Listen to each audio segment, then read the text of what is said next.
ಬೆಂಗಳೂರಲ್ಲಿ ಮಿತಿ ಮೀರಿದ ಮೊಬೈಲ್ ಕಳ್ಳರ ಅಟ್ಟಹಾಸ. ಬೈಕಲ್ಲಿ ಮೊಬೈಲ್ ಕಸಿದು ಎಸ್ಕೇಪ್ ಆಗ್ತಾ ಇದ್ದ ಖದೀಮರು ಹೇಟ್ ಸಿನಿಮೀಯ ಸ್ಟೈಲ್ನಲ್ಲೇ ಮೊಬೈಲ್ ಕಳ್ಳರನ್ನ ಚೇಸ್ ಮಾಡಲಾಗಿದೆ. ನೋಡಿ, ಬೆಂಗಳೂರಲ್ಲಿ ಇತ್ತೀಚೆಗೆ ಕಳ್ಳತನ ಪ್ರಕರಣಗಳು ಹೆಚ್ಚಾಗ್ತಾ ಇದೆ. ಬೈಕಲ್ಲಿ ಮೊಬೈಲ್ ಕಸಿದು ಎಸ್ಕೇಪ್ ಆಗ್ತಾ ಇದ್ರು ಖದೀಮರು. ಹೇಟ್ ಸಿನಿಮಾ ಸ್ಟೈಲಲ್ಲೇ ಮೊಬೈಲ್ ಕಳ್ಳರನ್ನ ಚೇಸ್ ಮಾಡಲಾಗಿದೆ. ಈ ವೇಳೆ ಸ್ಕಾರ್ಪಿಯೋದಲ್ಲಿ ಚೇಸ್ ಮಾಡಿದ್ದಾರೆ ಗಣೇಶ್ ರೆಡ್ಡಿ.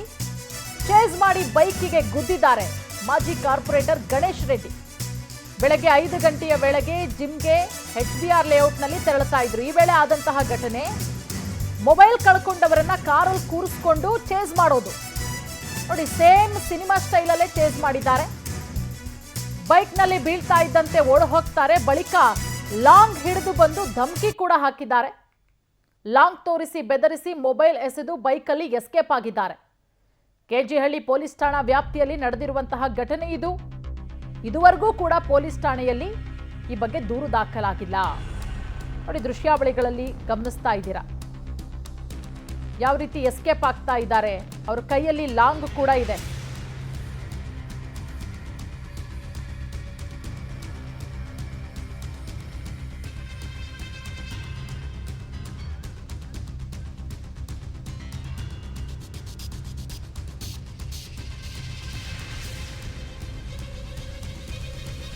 ನೋಡಿ, ದೃಶ್ಯಾವಳಿಗಳನ್ನ ಗಮನಿಸ್ತಾ ಇದ್ದೀರಾ. ಇಬ್ರು ಬೈಕಲ್ಲಿ ಬರ್ತಾರೆ ಖದೀಮರು. ಮತ್ತೊಂದು ಕಡೆ ಕಾರಲ್ಲಿ ಅವರನ್ನ ನೋಡಿ, ಫೋಟೋದಲ್ಲಿ ಗಮನಿಸ್ತಾ ಇದ್ದೀರಾ ಮಾಜಿ ಕಾರ್ಪೊರೇಟರ್ ಗಣೇಶ್ ರೆಡ್ಡಿ. ಕಾರಲ್ಲಿ ಅವರನ್ನ ಫಾಲೋ ಮಾಡ್ಕೊಂಡು ಹೋಗಿ ಬೈಕಿಗೆ ಡಿಕ್ಕಿ ಹೊಡಿತಾರೆ. ಆ ಕೂಡಲೇ ಬೈಕಲ್ಲಿದ್ದಂಥ ಖದೀಮರು ಕೆಳಗಡೆ ಬೀಳ್ತಾರೆ. ಬಿದ್ದಾದ ಮೇಲೆ ಲಾಂಗ್ಗಳನ್ನು ತೋರಿಸ್ತಾರೆ.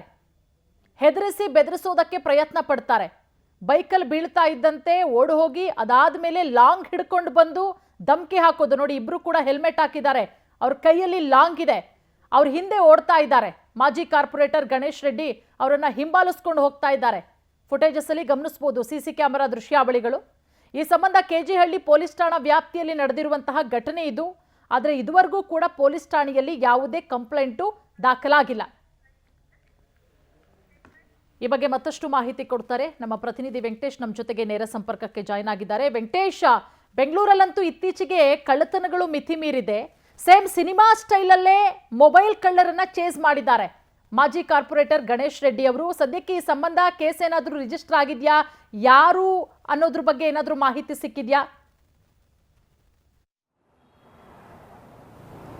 ಪೂರ್ಣಿಮಾ, ಕೆಜಿಹಳ್ಳಿ ಪೊಲೀಸ್ ಠಾಣಾ ವ್ಯಾಪ್ತಿಯಲ್ಲಿ ಇವತ್ತು ಬೆಳಗಿನ ಜಾವ ಏನೋ ಒಂದು ಇಬ್ಬರು ಮೊಬೈಲ್ ಕಳ್ಳರು ಗಾಡಿಯಲ್ಲಿ ಬರ್ತಾ ಇರುವಂಥ ಸಂದರ್ಭದಲ್ಲಿ ನಡ್ಕೊಂಡು ಹೋಗ್ತಾ ಇದ್ದಂಥವ್ರು ಮತ್ತು ಗಾಡಿಗಳಲ್ಲಿ ಒಂಟಿಯಾಗಿ ಹೋಗುವಂಥವ್ರನ್ನ ಕೂಡ ಟಾರ್ಗೆಟ್ ಮಾಡಿ ಅವರಿಂದ ಮೊಬೈಲ್ಗಳನ್ನು ಮತ್ತು ಹಣವನ್ನು ಮತ್ತು ಚೈನು ಇಂತಹ ವಸ್ತುಗಳನ್ನು ಕಿತ್ಕೊಳ್ಳುವಂಥ ಒಂದು ಪ್ರಯತ್ನಗಳನ್ನು ಮಾಡ್ತಾ ಇದ್ರು. ಸೊ ಅಂಥದ್ದೇ ಒಂದು ಘಟನೆ ಬೆಳಗ್ಗೆ ಕೂಡ ಆಗಿರುವಂಥದ್ದು. ಬೆಳಗ್ಗೆ ಏನು ಒಂದು ಹೋಗ್ತಾ ಇದ್ದಂಥ ಸಂದರ್ಭದಲ್ಲಿ ಬೈಕ್ನಲ್ಲಿ ಬಂದು ಮೊಬೈಲನ್ನು ಕಸಿದುಕೊಂಡು ಎಸ್ಕೇಪ್ ಆಗುವಂಥ ಪ್ರಯತ್ನವನ್ನು ಮಾಡ್ತಾರೆ. ಆ ಸಂದರ್ಭದಲ್ಲಿ ಮಾಜಿ ಕಾರ್ಪೊರೇಟರ್ ಗಣೇಶ್ ರೆಡ್ಡಿ ಅವರು ಕೂಡ ಅದೇ ಸಂದರ್ಭದಲ್ಲಿ ಬರ್ತಾ ಇರ್ತಾರೆ ಸ್ಕಾರ್ಪಿಯೋದಲ್ಲಿ. ಇದನ್ನು ಗಮನಿಸಿ ಏನು ಮೊಬೈಲ್ ಕಳ್ಕೊಂಡಂತ ಅವ್ರನ್ನ ಗಾಡಿಯಲ್ಲಿ ಕೂರಿಸ್ಕೊಂಡು ಹೋಗ್ತಾರೆ.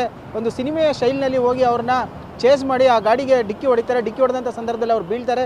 ಬಿದ್ದಾದ ಬಳಿಕ ಅವರು ಕೈಯಲ್ಲಿದ್ದಂತಹ ಲಾಂಗ್ಗಳನ್ನು ತಂದು ಎದುರಿಸುವ ಒಂದು ಕೆಲಸವನ್ನು ಮಾಡ್ತಾರೆ. ಮೊಬೈಲನ್ನು ಎಸೆದು ಎಸ್ಕೇಪ್ ಆಗ್ತಾರೆ. ಆ ಸಂದರ್ಭದಲ್ಲಿ ಗಣೇಶ್ ರೆಡ್ಡಿ ಅವರು ಒಂದು ಸಿನಿಮಾ ಸ್ಟೈಲ್ನಲ್ಲಿ ಕೂಡ ಅವ್ರನ್ನ ಹಿಡಿಯುವ ಪ್ರಯತ್ನವನ್ನು ಮಾಡ್ತಾರೆ. ಆದರೆ ಅವ್ರ ಕೈಲಿ ಲಾಂಗ್ಗಳಿದ್ದರಿಂದ ಸ್ವಲ್ಪ ಹಿಂಜರಿಕೆ ಕೂಡ ಆಗುತ್ತೆ, ಅದು ಸಹಜ ಕೂಡ. ಹಾಗೆ ಈ ಇಬ್ಬರು ಏನು ಒಂದು ಈ ಕೃತ್ಯವನ್ನು ಎಸೆದಿದ್ದಾರೆ. ಸೊ ಇವರು ಕೇವಲ ಮೊಬೈಲನ್ನು ಕದ್ದು ಎಸ್ಕೇಪ್ ಆಗುವಂಥದ್ದು ಮಾತ್ರ ಅಲ್ಲ, ಕೈಯಲ್ಲಿ ಲಾಂಗು ಮಚ್ಚು ಹಿಡ್ಕೊಂಡು ದಾರಿ ಹೋಕರನ್ನ ಹೆದರಿಸುವಂಥದ್ದು, ಹಣವನ್ನು ಕಿತ್ಕೊಳ್ಳುವಂಥದ್ದು, ಈ ರೀತಿಯಾದಂಥ ಕೃತ್ಯಗಳಲ್ಲಿ ಪ್ರೊಫೆಷನಲ್ ಅನಿಸುತ್ತೆ. ಯಾಕಂದರೆ ಇಷ್ಟು ಧೈರ್ಯವಾಗಿ ಈ ರೀತಿಯಾದಂಥ ಕೃತ್ಯವನ್ನು ಮಾಡ್ತಾರೆ ಅಂತ ಹೇಳಿದ್ರೆ ನಿಜಕ್ಕೂ ಈ ಹಿಂದೆ ಕೂಡ ಅವ್ರ ಬಗ್ಗೆ ಏನಾದರೂ ಕಂಪ್ಲೇಂಟ್ ಆಗಿದೆಯಾ, ಮತ್ತು ಹಿಂದೆ ಏನಾದರೂ ಇಂಥ ಕೃತ್ಯಗಳನ್ನು ಮಾಡಿದ್ರ ಅಂತ ಹೇಳಿ ಪೊಲೀಸರ ತನಿಖೆಯಿಂದ ತಿಳಿದು ಬರಬೇಕು. ಸದ್ಯಕ್ಕೆ ಸ್ಥಳೀಯ CCTVಯಲ್ಲಿ ಇವೆಲ್ಲ ದೃಶ್ಯಗಳು ಸೆರೆಯಾಗಿರೋದ್ರಿಂದಾಗಿ ಈ ಒಂದು ಪ್ರಕರಣ ಕೂಡ ಇಷ್ಟು ಹೈಪ್ ಆಗೋದಕ್ಕೂ ಕೂಡ ಸಾಧ್ಯ ಆಯಿತು. ಇನ್ನು ಈ ಪ್ರಕರಣಕ್ಕೆ ಸಂಬಂಧಪಟ್ಟಂತೆ ಪೊಲೀಸ್ ಠಾಣೆಗೆ ಇದುವರೆಗೂ ಕೂಡ ದೂರು ಕೂಡ ದಾಖಲೆ ಆಗಲಿಲ್ಲ. ದೂರನ್ನು ದಾಖಲಿಸಿಕೊಂಡ್ರೆ ಪೊಲೀಸರು ಕೂಡ ಸುಮೋಟೋ ಕೇಸನ್ನು ದಾಖಲಿಸಿಕೊಳ್ಳಬಹುದು. ಒಂದು ವೇಳೆ ಏನಾದರೂ ಗಣೇಶ್ ರೆಡ್ಡಿ ಅವರು ಅಥವಾ ಮೊಬೈಲಿಗೆ ಕಳ್ಕೊಳ್ಳೋಕ್ಕೆ ಪ್ರಯತ್ನ ಪಟ್ಟಂಥವರು ಕೂಡ ದೂರನ್ನು ಕೊಟ್ಟರೆ ಆರೋಪಿಗಳು ಯಾರು ಅನ್ನೋದ್ರ ಬಗ್ಗೆ ಕೂಡ ಗೊತ್ತಾಗುತ್ತೆ. ಯಾಕಂದರೆ ಇದು ಇಷ್ಟಕ್ಕೆ ನಿಂತರೆ ಮುಂದೆ ಇಂತಹ ಕೃತ್ಯಗಳು ಪದೇ ಪದೇ ರಿಪೀಟ್ ಆಗ್ತಾನೆ ಇರುತ್ತೆ. ಇಂಥವರಿಗೆ ಸರಿಯಾದ ರೀತಿಯಂತಹ ಒಂದು ಬುದ್ಧಿಯನ್ನು ಕೂಡ ಪೊಲೀಸರು ಕಲಿಸಬೇಕಾದಂಥ ಅನಿವಾರ್ಯತೆ ಇದೆ. ಅದಕ್ಕೆ ದೂರನ್ನು ಕೂಡ ಕೊಡಬೇಕಾದಂತಹ ಒಂದು ಸಾಧ್ಯತೆ ಕೂಡ ಇರುವಂಥದ್ದು. ಪೂರ್ಣಿಮಾ, ಥ್ಯಾಂಕ್ ಯು ವೆಂಕಟೇಶ್ ತಮ್ಮೆಲ್ಲ ಮಾಹಿತಿಗಾಗಿ. We'll be right back.